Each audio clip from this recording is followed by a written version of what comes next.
Here I am back again for episode 7 of Brentocast. What a week, guys.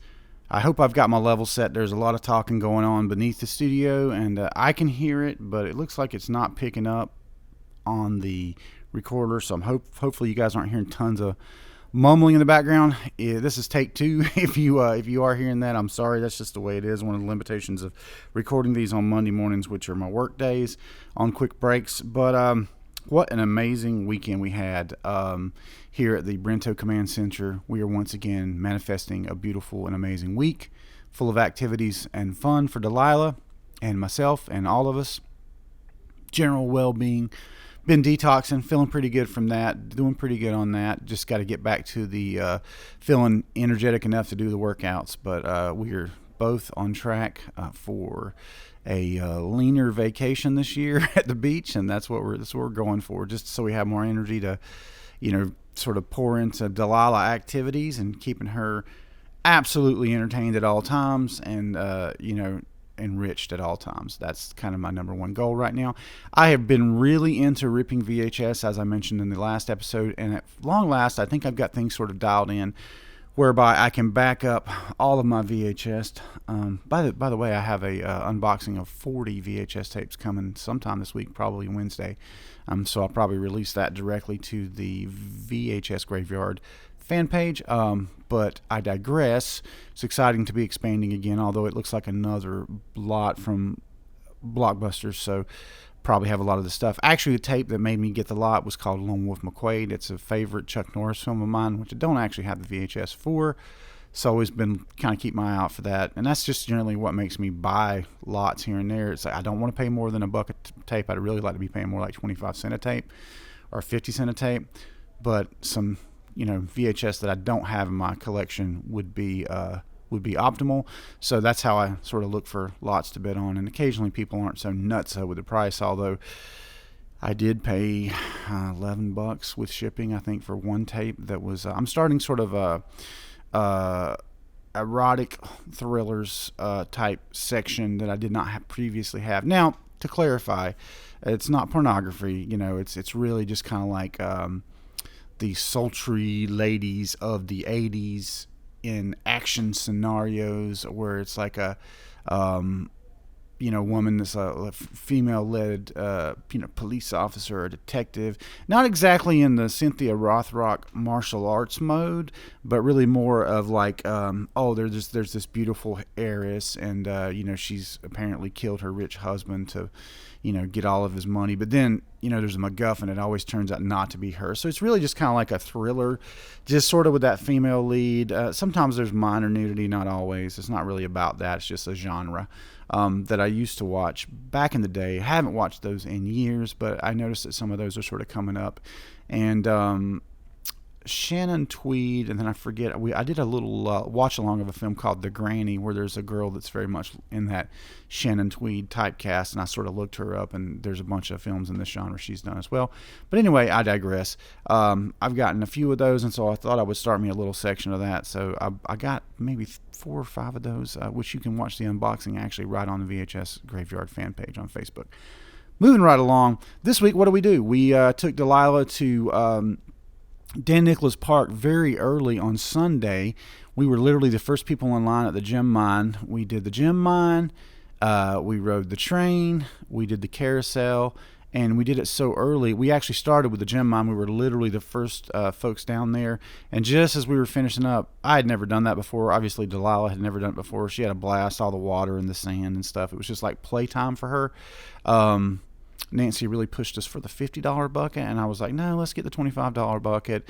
And I'm glad that I did, because after we cleaned everything off and we were packing up to go, she got preoccupied watching me do all the work. I don't know what the deal was. I was carrying Delilah, but somehow she managed to just leave the gemstones sitting out there. So she went to the trouble of washing them and just left them sitting there. So $25, whatever. But that really was for the experience for Delilah, not so much the gemstones. They're cheap. You can get them anywhere. There's a place in town, actually, where you can get them. They don't even bother with the dirt. You just go pick out the ones you want. For $3, you fill up a bucket. So there's not a lot of value to the actual stone itself. But, it's a keepsake and whatnot. But got her a little clear gemstone with a bug embedded in it and magnets, sort of like a refrigerator magnet. She thought that was cool.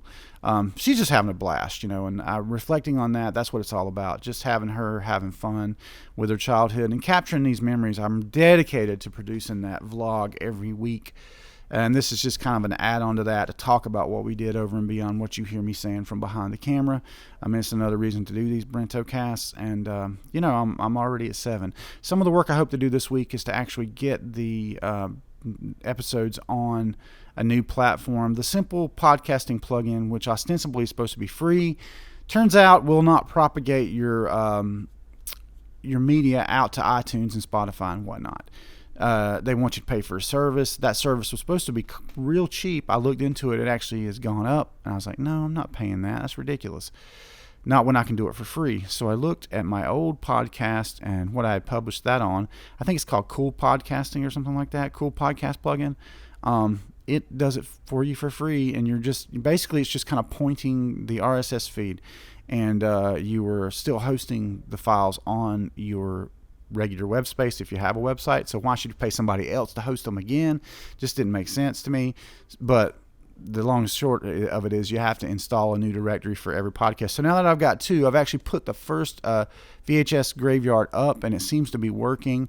So we were supposed to record episode 2 of that, but Harrison wasn't able to make it Sunday due to hurting the back or something like that. But we've been going really hard on music, so I mean, I definitely get it. I mean, I did not, I was not mad at it because I needed the afternoon off, and so I just loafed yesterday.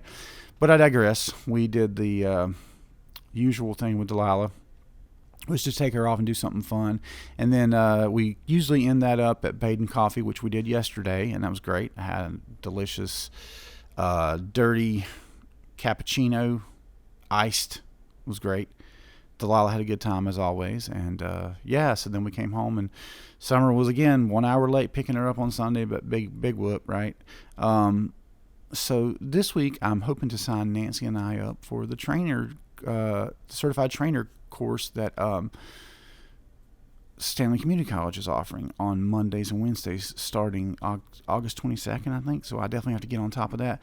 Got a pretty busy day today on the massage schedule, but this evening I will be looking into that, and I'll try to call them and make those accommodations for both of us to take that. I'm glad to hear that Nancy's going to do it with me. That means I'll definitely get to all the classes, because you're not going to skip if you got somebody there to keep you accountable. Speaking of accountability, doing the detox with her really helps, because she's getting the same food that I'm getting, so that's cool. I think that's been going pretty well. Feel like I've lost a little bit, just a drop in a bucket, but got to keep moving. It's going to be like a long-term thing. I want to get below 300, man, so bad. And I've probably got like another 30 pounds to go to do that, but I'm getting down into, those size 46 jeans are a whole lot easier to find than size 48. Size 42 are easier to find than that. So that's where we're going, hopefully. But I digress. I digress a lot, y'all. That's one of my favorite expressions. Have finally kind of pioneered a way to back up all these VHS, because someday I might not be able to get a VCR anymore, and I'll have all these beautiful slipcase VHS hanging on the wall. I wanted to find a way to back those up where I could access them digitally, and I've done that now. And when you rip a VHS file, it comes out to something like 3.6 or 3.5 gigabytes. So that's large. You'd fill up drives, reams of drives. So I found a way to upload it to a particular service I'm not going to mention.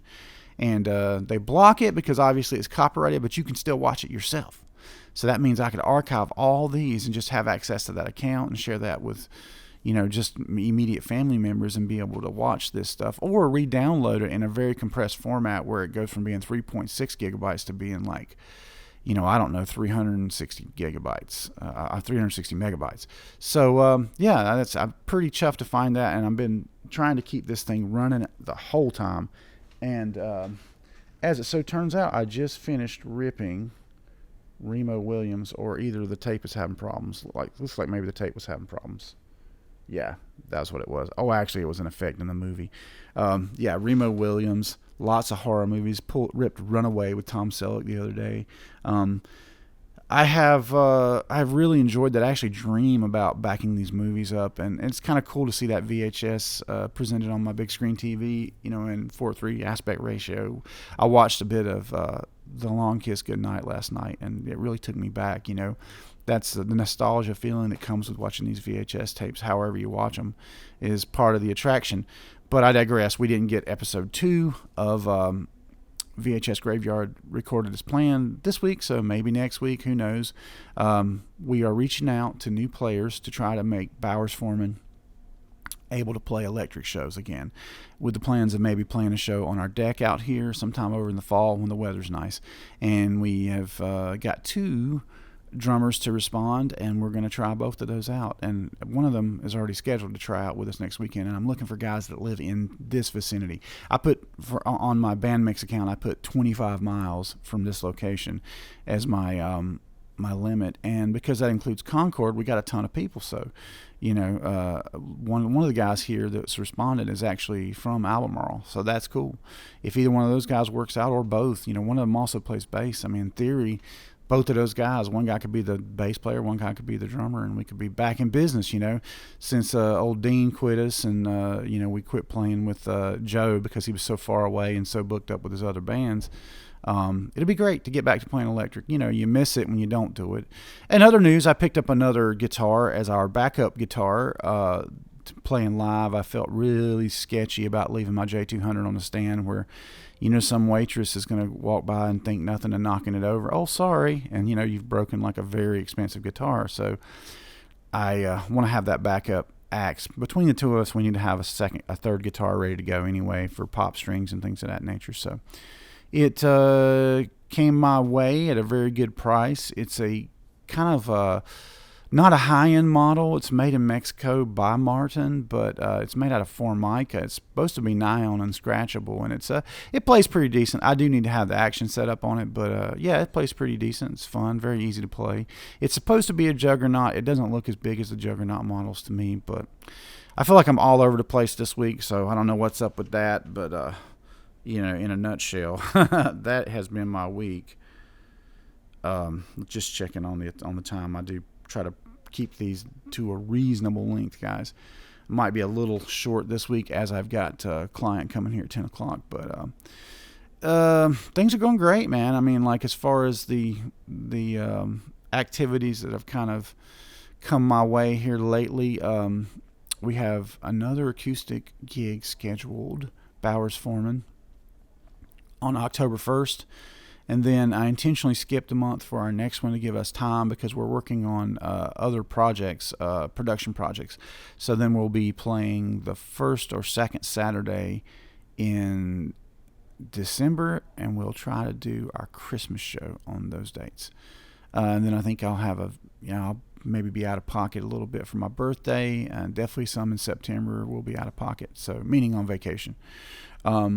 So, yeah, I didn't want to have it too busy. But the exciting news is a project we've been working on for a couple months now, off and on, the Vigil Brothers project. And I think we're just going to call the album Vigil because that's how their name's spelled. And I want to do a little photo shoot when all the brothers are here from Colorado. Obviously, my friend Ron lives here. And he lives up in Uwharrie Point with the other rich folks. But I always have to chide him about that.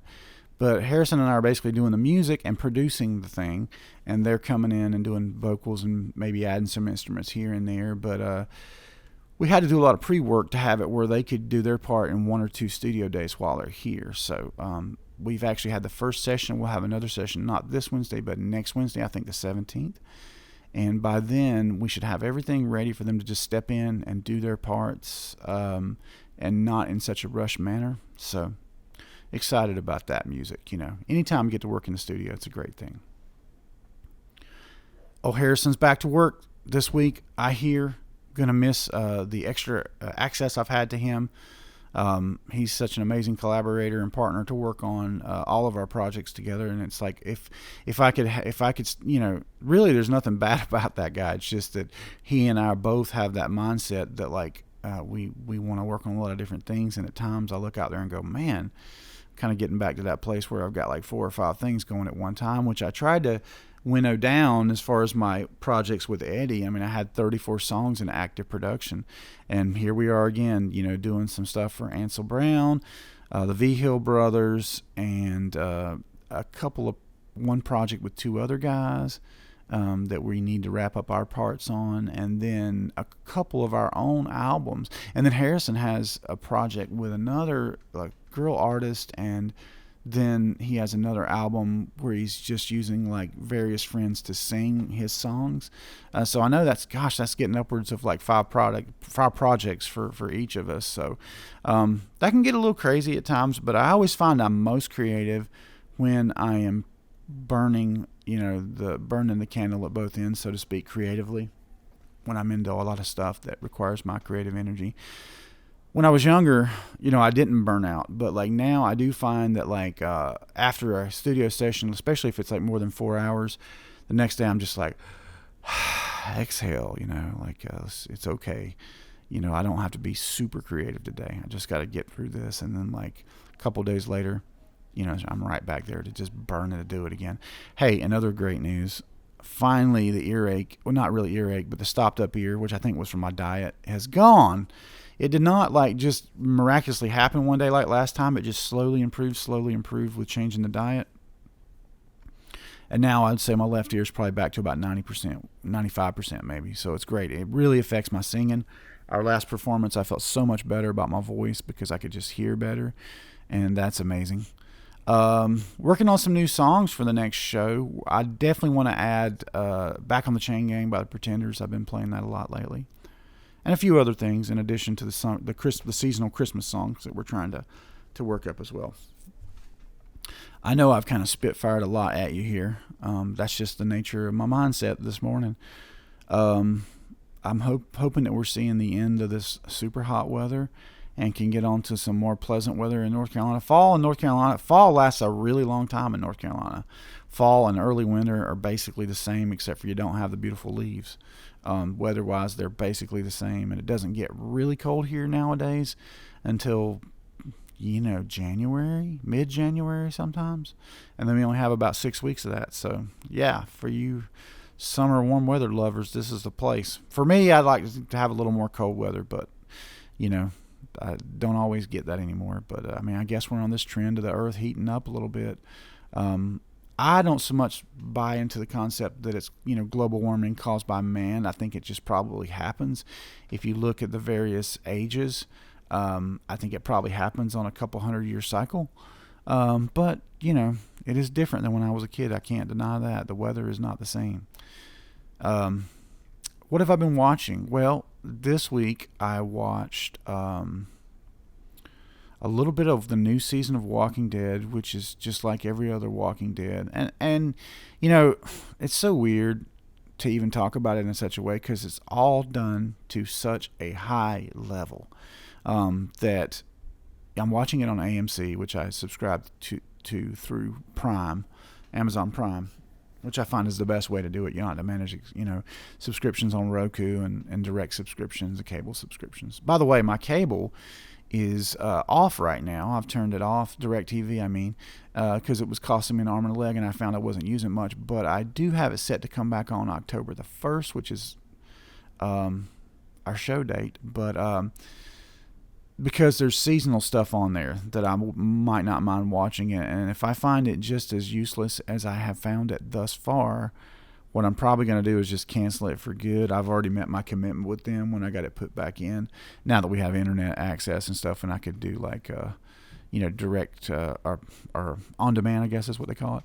I just found that with Netflix and AMC and Hulu, I wasn't having time to use it. So it's a waste of $100, and it's not cheap either. So, by the way, I resubscribed to Hulu last week to watch Prey, the new Predator film. Now, I will say that there's been some hubbub on YouTube about that being super woke, and I got to tell you, from my perspective, I think a little bit of that was just kind of manufactured. I don't think it was super woke. I think it was super good and original and set in a really cool time period. You guys should check it out. Well, I'm going to wrap up there. That's going to put us right at 20 minutes for the week. And thank you guys for being with me. God bless you all. Hope you have a wonderful week, and we'll talk to you next week. Be sure to check out BrentBowers.com to see all of the vlogs, the weekly vlogs. There's at least 2 episodes. There might end up being 3 episodes this week. So hop over there to BrentBowers.com and check that out. Thanks for listening. Talk to you next time.